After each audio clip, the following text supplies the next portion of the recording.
Winter 2012. Year 3 of the apocalypse. Blinding blue-white high-energy laser beams, like the Grim Reaper's scythe, easily sliced through my 3-year effort of reinforcing a safe room with 10 layers of alloy steel. The metal vaporized instantly, the acrid smell hitting my nostrils, accompanied by a teeth-clenching sizzle. Lin Zhilan. Hand over the core blueprints, and I'll let you die intact. I clutched the last micro-high explosive charge. I smirked bitterly. These blueprints are from crawling 500 kilometers through ruins, dodging countless mutants, to piece together this energy core. Give it to them? Dream on. Boom. The moment the last alloy pillar snapped, that blinding beam pierced my spine. The searing pain was like a red-hot knife, stirring wildly in my marrow. I thought I'd end up like those vaporized zombies, turned to nothing. But just as consciousness sank into darkness, the nauseating hum of the laser in my ear vanished. Replacing it was a soft, sticky voice with a disorienting warmth. Zhilan, do you want to go to the infirmary? Your face is white as a sheet. Maybe it's heat stroke? I snapped my eyes open. My pupils still held the afterimage of the laser. My right hand, almost by reflex, locked straight onto the speaker's throat. It was the instinct of a wasteland survivor. Zhilan, what are you doing? What my palm touched wasn't the rotten slime of mutants, nor cold mech armor, but a warm, soft, slightly stiff fabric from washing. I snapped back to reality, my fingertips trembling violently. I pulled back my strength. What came into view was a face so young it seemed unreal. Li Weiwei, my former life's bosom best friend, was now wearing 2 plain braids, dressed in faded blue textile work overalls, staring at me in shock. I looked around. A huge ceiling fan hummed overhead, stirring up a breeze mingled with the smell of cotton fibers and sweat. The red slogan on the wall stood out: "Work hard for 100 days, dedicate to the textile mill." The calendar on the corner of the desk flipped in the wind, the 10th of May 1998. This wasn't the wasteland of 2073.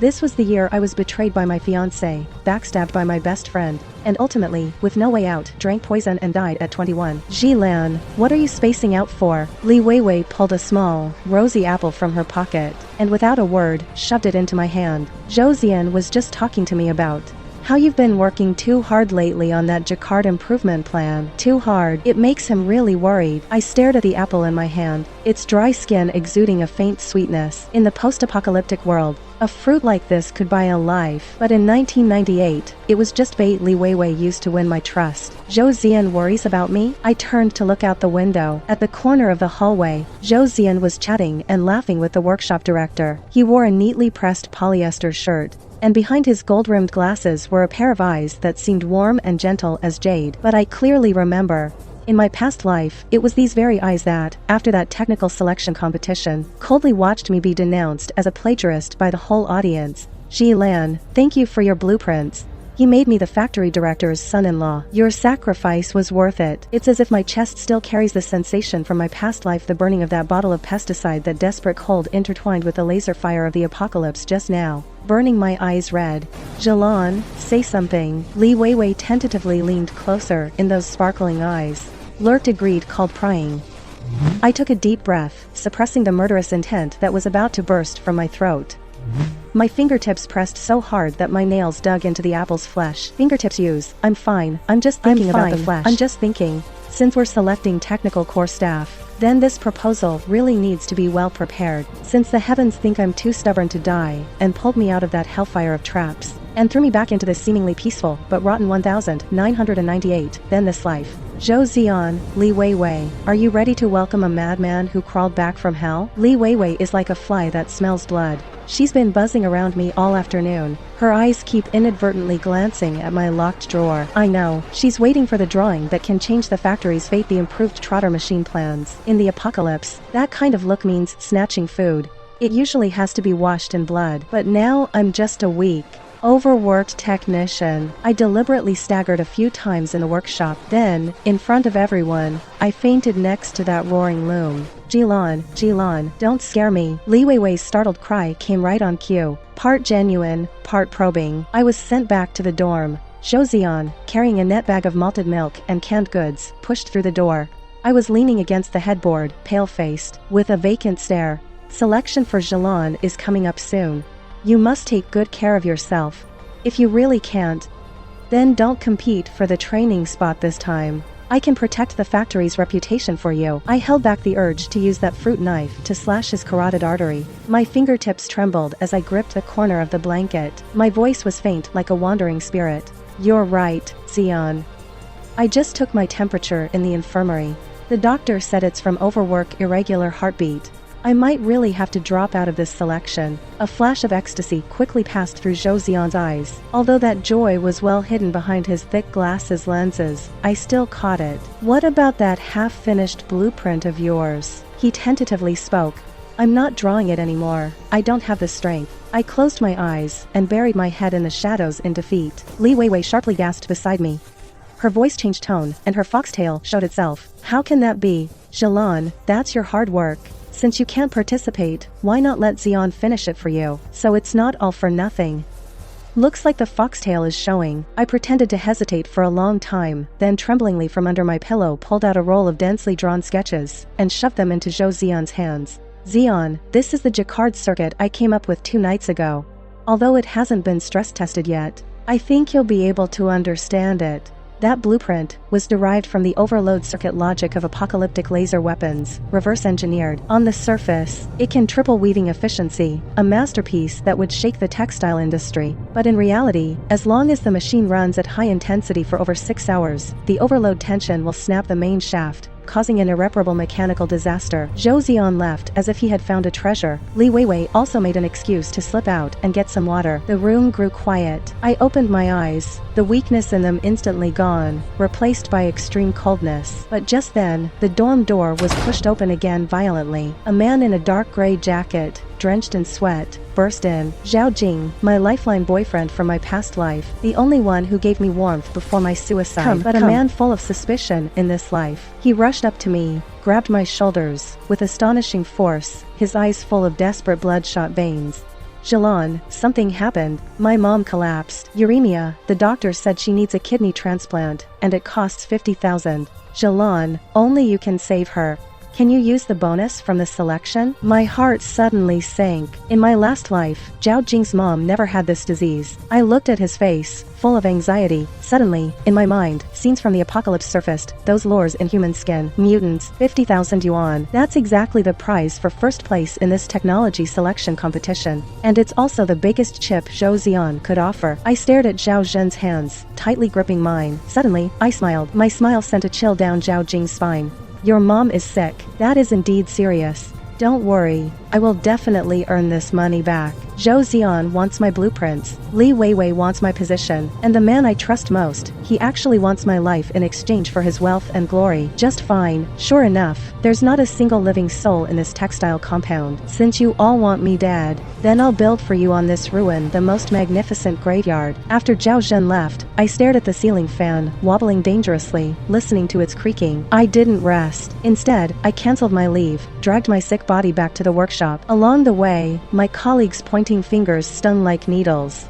Look, Lin Zhilan is off to kill herself again. What's the use of killing yourself? Zhou Zi'an has talent. He's just being stubborn. I turned a deaf ear, treating the mockery like wind through post-apocalyptic ruins. Back at the drawing board, I started sketching frantically. Li Weiwei, like a ghost, appeared behind me on the dot every day, calling it taking care of me, but really waiting for me to finish the final draft. I deliberately acted anxious and impatient. Into the wastebasket, I tossed stack after stack of wrong sketches. Every discarded sheet, Li Weiwei, whenever I went to the bathroom, would pick up like treasure and stuff into her clothes. Actually, every draft I threw away was an elaborate trap. That was me combining the overload pulse principle from post-apocalyptic laser weapons with a suicidal modification to a traditional loom. On the surface, it solved the thread-breaking problem of Jacquard technology, making the fabric patterns as precise as artwork. But its real core was an unbalanced vibration frequency. A half-baked genius like Zhou Zi'an could see his experience, but absolutely couldn't see his lethal intent. In the last 3 days before the selection, I pretended to be exhausted, sleeping face down on the desk. Li Weiwei finally couldn't hold it in anymore. With trembling hands, she flipped open the page I had hidden at the very bottom. The ultimate solution. I could even hear his violent heartbeat, sounding especially ridiculous in the silent workshop. Zhilan, wake up. Time to go home and sleep. He shook me awake, his voice tinged with the excitement of a successful scheme. I rubbed my eyes, pretending not to notice a thing. I even gave him a grateful smile. Weiwei, thanks for staying with me. I wouldn't have made it without you. The day we submitted the proposals, the whole textile mill erupted. As soon as Zhou Zi'an presented his plan, the factory director was blown away. He announced publicly, "This is the most revolutionary jacquard technique I've ever seen, Zhou Zi'an. You're not just the pride of this mill, you're the future of the textile industry." As for my proposal, it was judged as sloppy and uninspired. The workshop director looked at me with disappointment. "Zhilan, you've let me down so much. Was all your effort just an act?" That's when Li Weiwei poured fuel on the fire. He stepped forward indignantly. "Director, don't blame Zhilan. She was just desperate to win. She even told me in private that she was gonna tweak Zhou Zi'an's idea and submit it. I tried to stop her, but she wouldn't listen." Zhou Zi'an is now in high spirits. He adjusts his gold-rimmed glasses. Pretending to be magnanimous, he takes my hand. "Zhilan, don't lose heart. You're just too tired. Once my plan goes into production successfully, I'll take you to the provincial capital for a break." I look at his hypocritical smile, feeling the warmth of his palm. I just feel a wave of nausea. "Get it into production. Hurry up and get it into production. That entire crate of top-grade silk material, plus the newly imported that $5 million German loom, is the most luxurious burial gift I've prepared for you." Late at night, I sit alone in the dormitory, listening to the sound coming from the workshop not far away. The roar of machinery slowly starting up. That sound, in my ears, is gradually turning into an apocalyptic laser, a symphony of death with simultaneous cannon fire. "Zhou Zi'an, the bonus you want, the status you want, are all in that machine. If you dare to reach for it, I'll make sure you die without a burial place." It's 2 a.m. Workshop number 1 of the textile mill is brightly lit. To build hype for Zhou Zi'an, the factory manager specially invited city reporters. They're ready to document the historic moment when the genius technician rewrites history. That machine, worth $5 million imported all the way from Germany, is emitting a deep, powerful roar. "Look at these patterns, they're more than twice as precise as before." The factory manager is full of praise, patting Zhou Zi'an on the shoulder. "Zi'an, you've done a great job this time. The provincial medal is definitely yours." Zhou Zi'an smugly adjusted his glasses, and even gave me a provocative glance through the crowd. I stood in the darkest corner, in my palm, clutching a rusty gear brought back from the apocalypse, silently counting down, in my mind, 10, 9, 8, crack. A teeth-grinding sound of metal breaking instantly drowned out all the cheers. The shuttle, which had been running smoothly, like an out-of-control meteor, dragging a long trail of sparks, shot out of the machine slot. Those boxes of expensive top-grade silk, under the overloaded tension, instantly burst into countless shreds of red mist. "What's going on?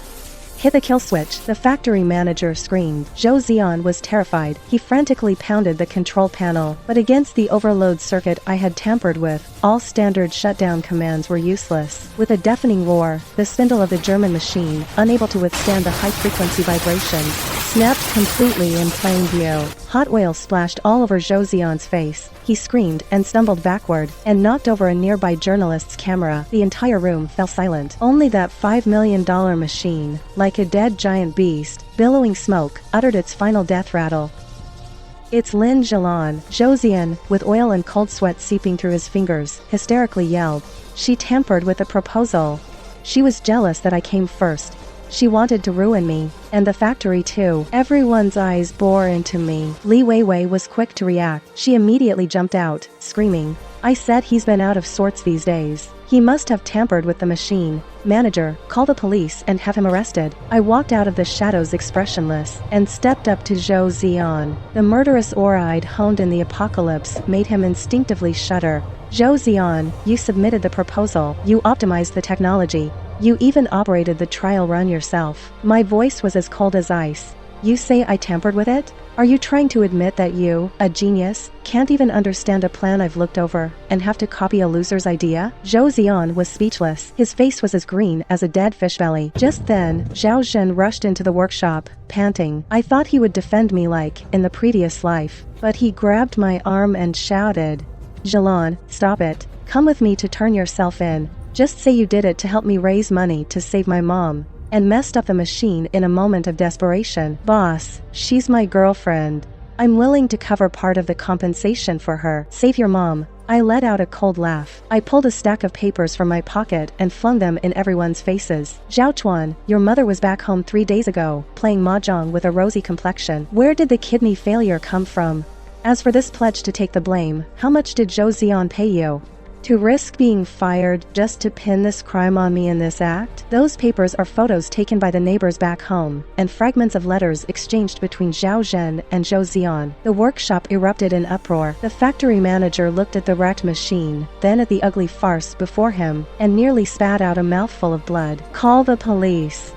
Take these people who wrecked my machine, and those who damaged my factory's reputation, get them all out of here. I watched Zhou Zi'an, pinned to the ground by security, and Zhao Zhen and Li Weiwei collapsed on the floor, pale-faced, but felt not a flicker of emotion. 3 years in the apocalypse taught me, you must uproot the weeds completely. This is just the beginning. Zhou Zi'an, you think it's over just because the machine is broken? The lives you owe me, that reckoning has only just begun. The aftermath of the machine explosion had barely settled when Zhou Zi'an was released on bail. No wonder, being the factory director's own nephew. In 1998, a time when personal connections mattered, a loss of $5 million was temporarily buried. Director Zhou, to save his only son, decided to use the dirtiest trick possible. He would completely trash my reputation, silencing the only one who knew the technical truth. When I walked out of the security office, I saw a crowd gathered around the bulletin board. The men were snickering nastily, and the women were pointing fingers. They were like repulsive crawlers in the apocalypse. I pushed through the crowd. The board was plastered with photos. The woman in the photos looked a lot like me. In a dimly lit motel, she was tangled up with a few greasy old men. The content was shockingly explicit.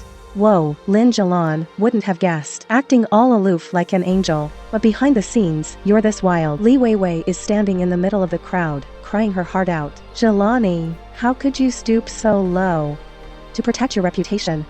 Third brother was going to take all the blame for the machine damage. You actually colluded with those thugs outside and ruined the factory's future. I turned around and stared hard at Li Weiwei. In the apocalypse, a rumormonger like her would have had her throat slit by me and been thrown into the zombie horde. But now I have a more civilized, more brutal way. Nice photo. But Li Weiwei, you probably forgot. 2 years ago, while fighting a fire, I got a burn scar the size of a palm below my left shoulder. The woman in this photo has skin as smooth as a peeled egg. Are you trying to tell everyone that my scar can just fly away on its own? The whole crowd went silent instantly. A few greedy eyes couldn't help glancing at my shoulder. Just then, a black Santana pulled up at the entrance. My biological parents, who had never shown up at the factory before, wearing new clothes bought by the Zhou family, rushed out like clowns on a stage. Lin Zhilan, you jinx. You not only ruined the factory, but also disgraced our Lin family. My mom swung a slap at me, but I dodged to the side. She then sat on the ground and threw a tantrum. I know that mole on his chest all too well. That's him. Officer, arrest this shameless bastard. Don't let him harm anyone else. I watched this pair of parents, who would sell their own daughter down the river for a few bills, and the last shred of warmth in my heart was extinguished. Zhou Zi'an, so this is your trump card. I looked at Zhou Zi'an, who had just stepped out of the car. Lin Zhilan, the evidence is solid. Your own parents admitted it. Still think you can fight it? Now, just sign this incident report on the scrapped machinery, admit that you were faking it, and tampered with the wiring on your own. Maybe I can ask my uncle to go easy on you. A smile curled at the corners of my lips with a hint of apocalypse in my eyes. I pulled out from my bag a stack of printed pixel analysis diagrams and a small voice recorder. It was the basic digital repair logic I learned during the apocalypse, run overnight in the crisis room. Zhou Zi'an, you probably don't know this, but every forgery leaves a digital gap.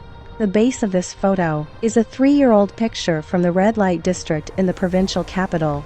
And the face you guys photoshopped onto it doesn't even match the lighting angles. Factory director Zhou, this is how your factory treats technical talent? The businesswoman gave a cold snort, slamming an offer letter onto the table. The digital image recognition logic designed by Miss Lin has been officially purchased by our company. He's now our chief consultant.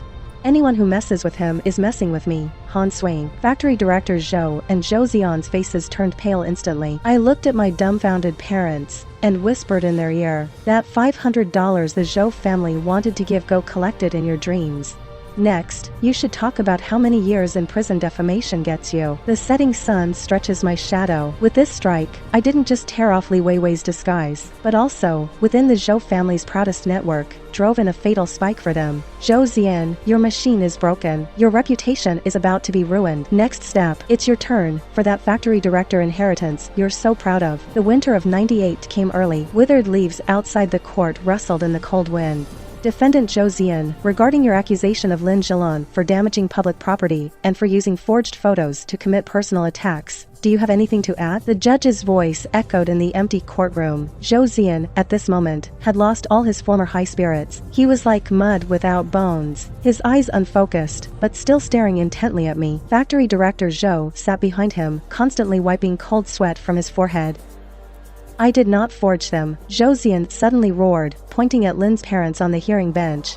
The photos were given to me by them. It was them who said Lin Zhilan was promiscuous outside.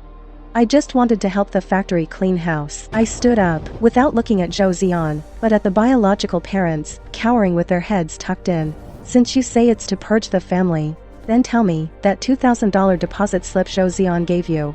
Which sock is it hidden in now? Lin's mother's face turned pale instantly. She instinctively covered the pocket at her waist. The bailiff quickly stepped forward. In that old cotton-padded jacket, he found a brand new bank deposit slip. The sender was clearly written, Zhou Zi'an.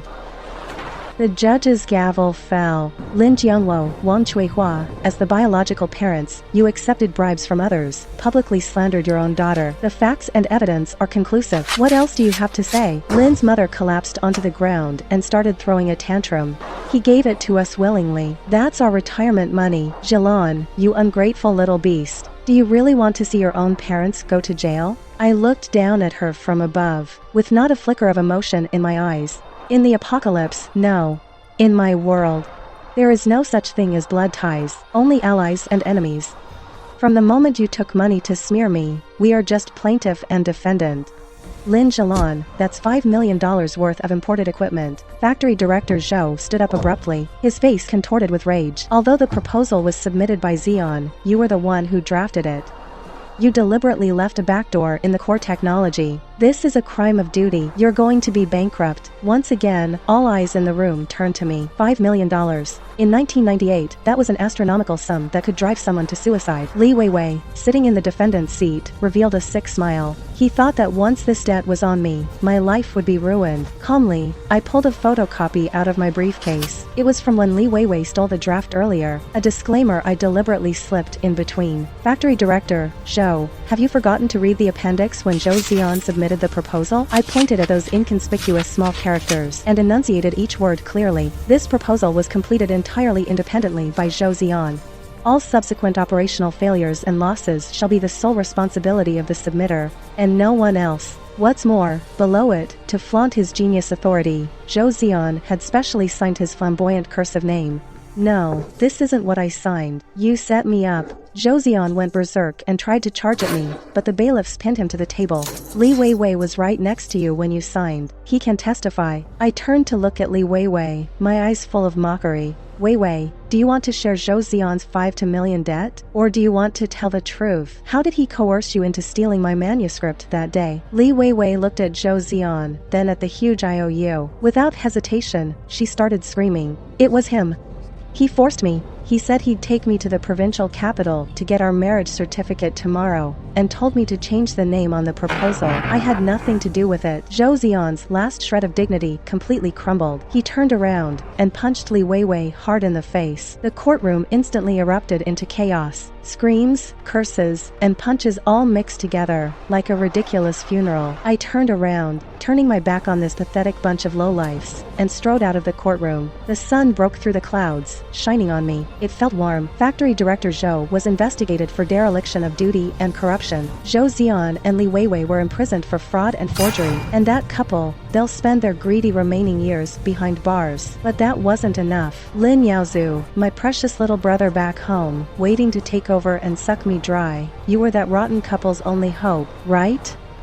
Then I'll make you their eternally unreachable despair. The news of the court verdict hasn't reached home yet. My precious little brother Lin Yaozu grabbed his luggage like a debt collector and found the guest house where I was temporarily staying in the south. In his eyes, Mom and Dad went to jail because they were unlucky, and I was a money tree that had struck it rich. Sis, you're something. You're living it up in the south after making a fortune. As soon as Lin Yaozu walked in, he made himself at home, lying on the couch, rubbing mud from his feet on the clean sheets. Brother told me that your software sold for a ton of money. Now that Mom and Dad are in, you have to support me. I also want to take my wife abroad and have a big fat baby. So hurry up and give me a few grand to spend. I sized him up through my sunglasses. In his past life, Lin Yaozu, to get my last savings, didn't hesitate to cut off my medicine when I was seriously ill, claiming that since I was going to die anyway, it'd be better to leave the money for the Lin family to have kids. This kind of thing, called a parasite in the end times, is a waste of resources living in this world. Want to go abroad?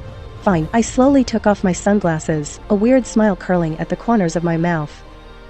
I just happen to have an international business partner who's in need of a regional manager. Not only is the monthly salary over 10,000, but they'll also handle your whole family's relocation. Lin Yaozu's eyes instantly lit up like a hungry wolf. A monthly salary over 10,000, and regional manager. Sis, you're not messing with me, are you? The contract's right here. Take a good look. I pulled out a stack of all English contracts. That was the trendiest thing in '98.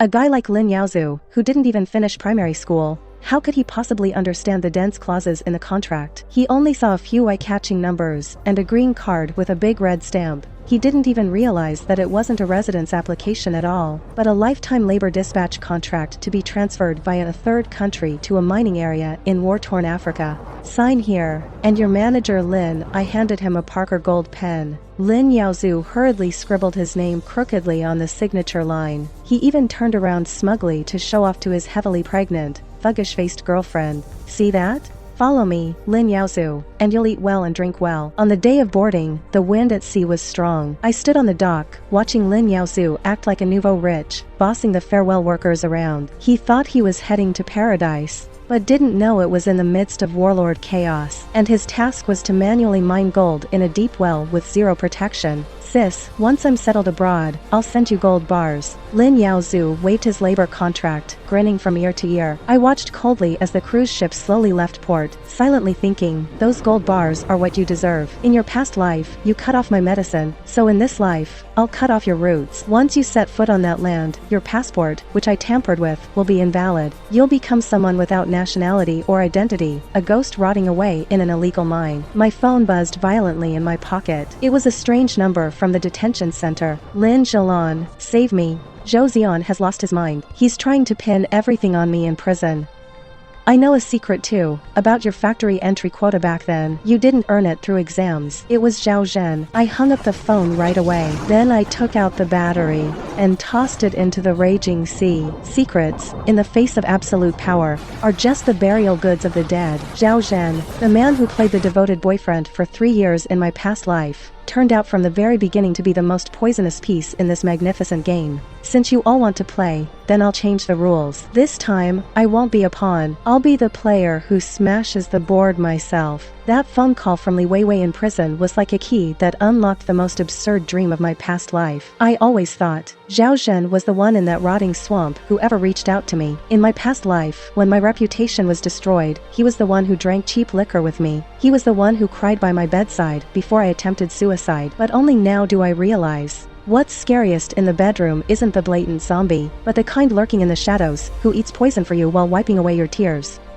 That's the symbiotic parasite. Zhilan, you finally agreed to see me. Zhao Zhen stood up, instinctively trying to flash that trademark gentle smile, but the moment he met my icy gaze, his smile froze on his face. I didn't say a word. I just threw a stack of yellowed files onto the greasy table. Textile Factory 1995 recruitment list. Zhao Zhen, explain this. Why does the technical lead position, which was supposed to be mine, have your personal seal on the onboarding form? Zhao Zhen's pupils constricted sharply. He opened his mouth, still trying to argue. Zhilan. Back then, your family was pressuring you to get married. I was trying to keep a spot for you. I've been working my ass off at the factory these years, all for a better future for you. I was helping you. He brought up the past. A better life. I let out a cold laugh. Leaning in, I stared straight into his eyes. Was it to buy me the poison that would rip my guts out? Or when you plastered my sexy photos all over the factory, you pretended to comfort me? While you shared the detail of the mole on my chest with Zhou Zi'an, Zhao Zhen's whole body trembled. The last shred of pretense shattered completely. The tenderness in his eyes extinguished instantly. In its place was a crazed viciousness after being exposed. Lin Zhilan, women like you are born to be stepping stones for men. If it weren't for me, you would have gone back to your hometown 3 years ago to marry that cripple. I gave you these 3 years of dignity. Now that you've latched onto some big shot boss from the south, you want to burn the bridge after crossing. Look at this. Zhao Zhen pulled out a crumpled stack of papers from his jacket. He smiled sickeningly. You're insane. You think just because you got a second chance at life, you'd be smarter? Once I hand these over to the current court, saying you suffered from extreme stress leading to schizophrenia, all the contracts you signed, all the technology you sold, will be nullified. I stared at the stack of papers. That was the proof of my weakest, most incompetent self in the past life. Zhao Zhen, you've probably been in the factory too long. You don't know how far technology has advanced. I pulled out a small voice recorder from my bag. That was when Li Weiwei leaked the info earlier, and I guided him to confess along the way. About how Zhao Zhen instructed him to forge photos, how he planned, after I commit suicide, to inherit all my assets, the entire recording. In the apocalypse, backstabbing scum like this would usually get their necks snapped. I took a step forward. The pressure was so low he could barely breathe. But in '98, I prefer watching smug gamblers like you lose your last chip. The Zhou family has gone bankrupt. To protect himself, factory director Zhou turned you in as the mastermind. Li Weiwei, to get a reduced sentence, spilled all your dirty secrets from these years. I adjusted my collar. My tone is calm as water. Your only way out is to go to prison and catch up with Zhou Zi'an, and while you're at it, pass along a message for me. His secret properties in the south, I've already acquired all of them at low prices. Zhao Zhen collapsed into the chair, the cold cup of tea knocked over by his hand. The tea soaked his trousers, just like the embarrassment of incontinence. Nothing left of his usual pretense. I walked out of the tea house. Outside, the air was crisp and free. The 3 nightmares of my past life: Zhou Zi'an, Li Weiwei, Zhao Zhen, now all caged behind bars. My next target is the one that imprisoned me for 2 lifetimes, the decaying textile mill. Factory director Zhou, you think pushing your nephew and mistress to take the blame will let you retire peacefully? That $5 million deficit will have to be paid with your director's seat. In less than half a year, the walls of the textile compound seem to have peeled a few more layers, adding more decay. Once I was as insignificant as a weed here. I even had to walk sticking close to the walls, afraid of running into any leader and getting bullied. But today, as the Cadillac door opens, the originally noisy workshop falls silent instantly. Countless eyes, through grease-stained glass windows, stare with reverence and greed. Director Lin, you've finally arrived. Director Zhou, hunched over, stands in front of the office building. Those hands that once signed to frame me are now nervously rubbing against his thighs, full of unease. The directors behind him are exactly the ones who used to mock me and scold me for pretending to know. Now, each puts on a humble smile, as if welcoming a savior. Director Zhou, no need to be polite. I take off my sunglasses and look straight into his cloudy eyes. I'm not here today to reminisce. I'm here to collect debts. Have you seen Director Han's letter of intent? Acquiring workshop number 1 and number 3 of the textile factory. The only requirement is to settle all historical accounts, including that 5 million bad debt. Director Zhou's face twitched violently. Miss Lin, that 5 million. Zi'an is already in jail. Could you? Zi'an is in jail. That's the price he paid for stealing technology and faking evidence. I interrupted him. My voice wasn't loud, but it echoed through the empty hall. But the reason that German machine exploded is because you, as the factory director, to line your own pockets, secretly replaced the shock absorbers with inferior ones. Zhou Dashan, do you think these certificates can be forgotten just because Zhou Zi'an went to prison? Director Zhou lowered his voice suddenly, his eyes showing a hint of desperate madness. Lin Zhilan, don't push me too far. I know why you hate the Lin couple so much. Because you are not their biological child. Do you think your patron Han Suing can protect you? If you let those enemies in the province know that that man's daughter is still alive, You won't even get a whiff of the southern sea breeze. I was slightly stunned. The deepest fog in my heart seemed to have been blown away a corner by these words. So that's it. No wonder the couple treated me like a bandit, without any blood warmth. No wonder Zhao Zhen and Zhou Zi'an could collude so precisely. I stepped closer, but I smiled arrogantly and wildly. It was the relief and pride of someone who had seen the world destroyed and was reborn. Zhou Dashan, you're old. You really got some nerve. You're still using that old society's identity bullshit to threaten a man who came back from hell. I pulled out a stack of detonators I'd prepared long ago. They're all about the textile factory's past 10 years, all the tax evasion, dockings of workers' wages, and the signed complaint about Zhou Dashan's overseas properties. Every piece of evidence is solid. Who is that man you mentioned? I'll find out eventually, but for now, you're going in. Lin Zhilan, you mad woman. You're not just destroying the Zhou family.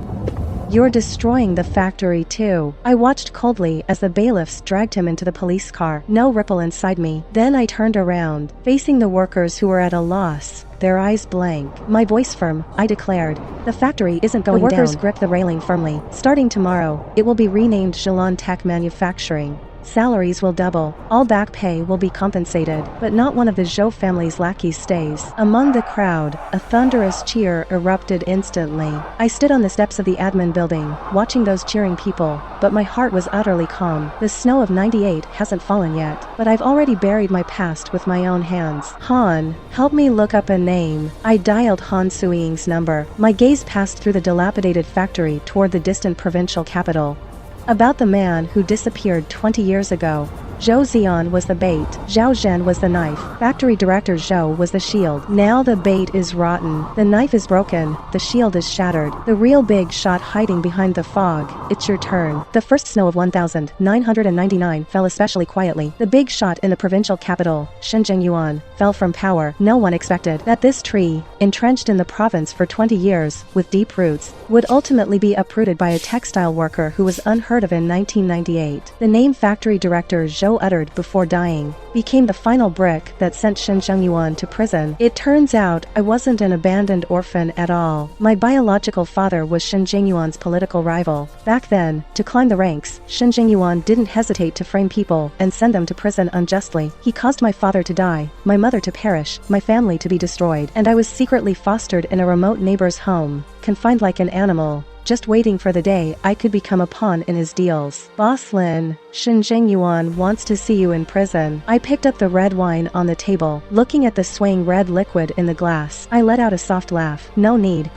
In the apocalypse, no one listens to the last words of a loser.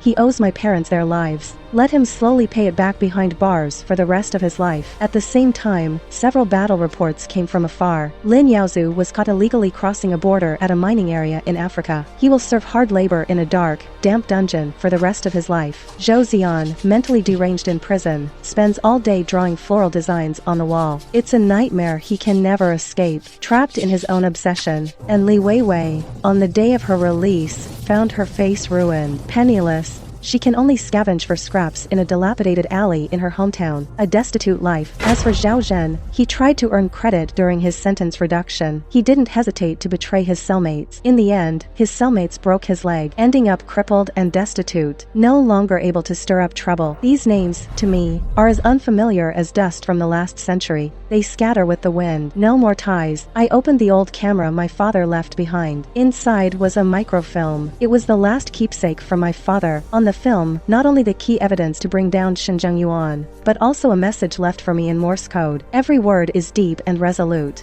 The world of Zhilan will eventually be destroyed. But before that, please be a sower of hope.